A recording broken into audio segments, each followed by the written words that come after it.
Good morning सगळ्यांना। मी शुभांगी जाधव। आजपासून आपण चालू करतोय फार्मिंग व्लॉग्स, शेती निगडित व्लॉग। हे डेली व्लॉग्स असणार आहेत आणि प्रत्येक वीकेंडला येणार आहेत हे व्लॉग्स।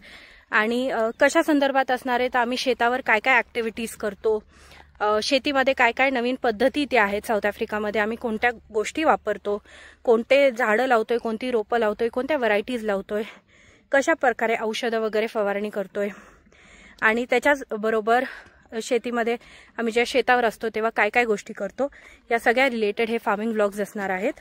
तुम्हाला इथल्या शेतीबद्दल काय जाणून घ्यायचं असेल किंवा काही ठराविक माहिती हवी असेल तर तुम्ही मला कमेंट सेक्शनद्वारे सांगू शकता आणि मी प्रयत्न करेल माझ्या पद्धतीने जेवढी माहिती तुमच्यापर्यंत पोहोचवू शकेल।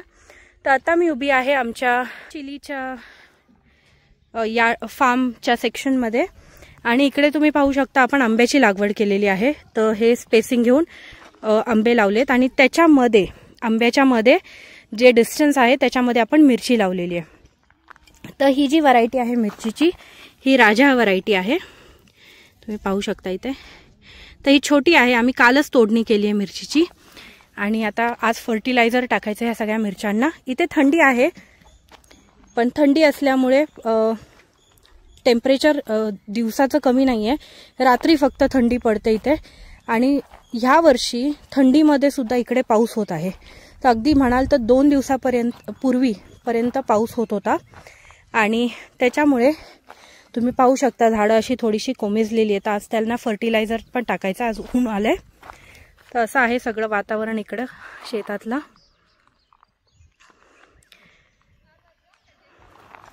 आता साधारण 11 वाजलेले आहेत आणि आपण चाललोय इथल्या तालुक्याच्या ठिकाणी जिथे भरपूर सारी दुकानं आहेत आणि तिथून आपल्याला आणायचं ऑर्गॅनिक फर्टिलायझर आणि थोडं निमेटोड्स झाले तर त्यासाठी आपल्याला ट्रायकोडर्मा घ्यायचं आहे। तर हे 2 गोष्टी घेण्यासाठी आपण तिकडे चाललेलो आहे आणि मी तुम्हाला रस्ता दाखवते, खूप सुंदर आहे इकडचा रस्ता। आपल्याला हायवेनी जावं लागतं, इथल्या नॅशनल हायवेनी जावं लागतं। तर मी तुम्हाला हायवे दाखवते आता।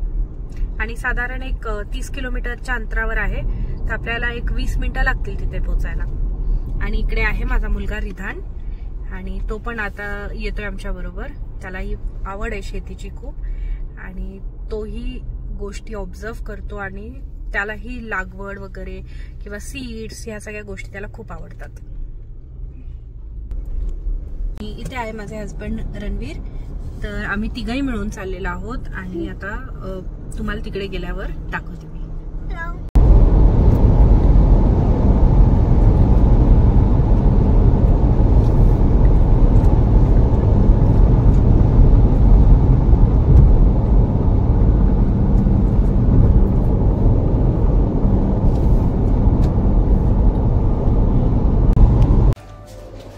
आम्ही आता आलो एका शेतीच्या दुकानामध्ये, तर इथं सगळ्या गोष्टी मिळत आहेत। आपल्याला घ्यायचं एक टी जंक्शन।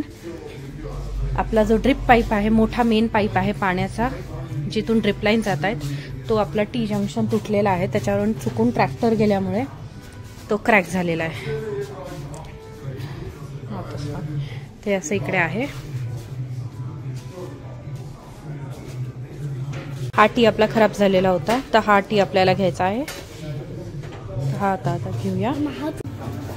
तर इथं आता आपण हे घेणार आहोत, हे क्लॅम्प्स आहेत। हे क्लॅम्प्स पाईप टाईट करायला उपयोगी पडतात। तर मी मला एक सॅम्पल दाखवतोय। तर हे असे आहेत साधारण, हे पाईपला अटॅच करून तो पाईप तुम्ही टाईट करू शकता। तर आपला पाईप आहे 50 mm, त्यामुळे आपण घेतलेला आहे इथे हा जो क्लॅम्प आहे तो 32 to 63 mm म्हणजे 32 ते 63 mm पाईपसाठी हा चालेल।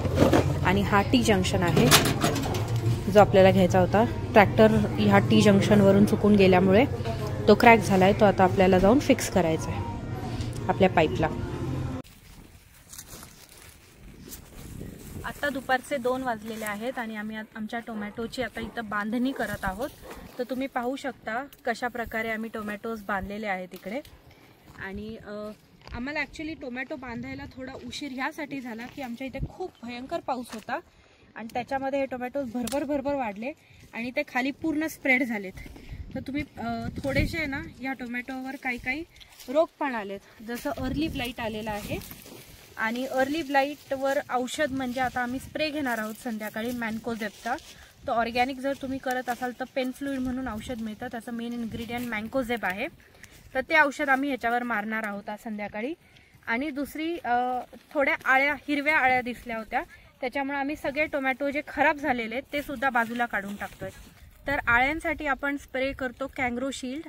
कँग्रोशील्ड ह्या औषधामध्ये कनोला ऑइल, कनोला हे नावाचं एक फूल आहे ज्याच्यापासून तेल काढलं जातं, तर त्या तेल त्याच्यामध्ये मुख्य प्रमाणात असतं. आणि गार्लिक म्हणजे लसणाचं एक्स्ट्रॅक्ट हे त्या औषधामध्ये असतं, आणि नीम ऑइल, ह्या तिघांचं कॉम्बिनेशन करून आम्ही ते आज स्प्रे करणार आहोत सगळ्या टोमॅटोच्या झाडांवर.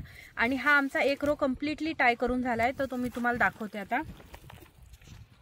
तुम्ही पाहू शकता किती छान दिसत आहेत आपले सगळे टोमॅटो, आणि ऊन भरपूर आहे. आता हा रो राहिलाय आणि त्याच्या पुढे अजून एक 6-7 रो राहिलेले आहेत, तर साधारण एक 2 ते 3 दिवस लागतील आम्हाला हे पूर्ण बांधायला.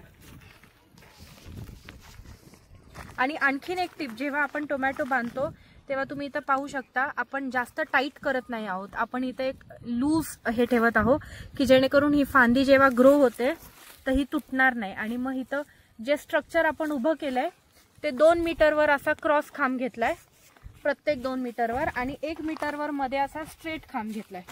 तर असं ट्रेली स्ट्रक्चर आपण इथे उभं केलेलं आहे. आणि जर तुम्ही टोमॅटोचं स्पेसिंग किंवा ज्या पद्धतीने आपण प्लांट केलं ते पाहिलं तर आपण झिगझॅग पद्धतीने हा टोमॅटो प्लांट केलाय आणि दोन्ही साईडनी ड्रिप लाईन सोडलेली आहे. तर ह्या प्रकारे आपण टोमॅटोज इकडे प्लांट केले. तर आम्ही साधारण आत्ता एक 4000 रोपं लावलेली आहे टोमॅटोची. आणि ह्याच्यामध्ये 3 मेन व्हरायटी आहेत. एक म्हणजे मोठा टोमॅटो, इथं साऊथ आफ्रिकामध्ये गोल मोठा टोमॅटो मिळतो, तो इथल्या लोकल मार्केटसाठी खूप चांगला आहे. आणि दुसरा व्हरायटी जो आम्ही लावली आहे ते जॅम टोमॅटो. जॅम टोमॅटो हा आपला भारतासारखा उभट लांब टोमॅटो असतो, मी दाखवते तुम्हाला. तर इकडे तुम्ही पाहू शकता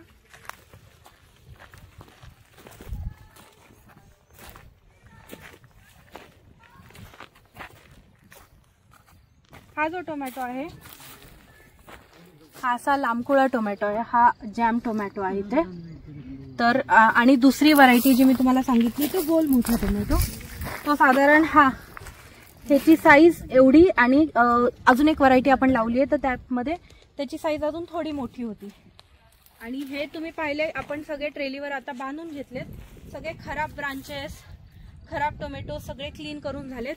आणि मधलं जे ग्रास उगलं होतं पावसामुळे, खूप पावसामुळे, ते सुद्धा आता सध्या आमचं काढून झालेलं आहे. तर असं काम चालू आहे शेतामध्ये. आता मला वाटतं 4 वाजेपर्यंत आम्ही हेच पुश करणार आणि हे टोमॅटोज बांधून घेणार आता पटपट. तुम्ही पाहू शकता इथे टोमॅटो आपले बांधून झालेले आहेत ह्या रोचे, आणि किती सुंदर दिसत आहे. आपण ह्या सगळ्या झाडांची खराब पानं, खराब टोमॅटो हे सगळे काढून टाकलेले आहेत आणि आता ह्यांना वरती चढवलेलं आहे. साधारण एक 2 आठवड्यानंतर पुन्हा त्याला थोडंसं वरती आणखीन वरती घ्यायचं आहे. हे आपली आहे जी व्हरायटी आहे ती आपण जर व्यवस्थित बांधली आणि ती वरती क्लाइंबर म्हणून चढते आणि साधारण एक 6 महिन्यापर्यंत तुम्ही ह्याचं पीक घेऊ शकता, हार्वेस्ट घेऊ शकता. तर इकडे त्याला डिटर्मिनंट आणि इनडिटर्मिनंट असं म्हणतात. Hello everyone, welcome to Indian Farmer in South Africa. Today we are planting coriander. And as you can see, I got 3 in one hand and then put in another 2 because you have to put 5 in each area. And this red is the drip line. It sprays water, so you have to only put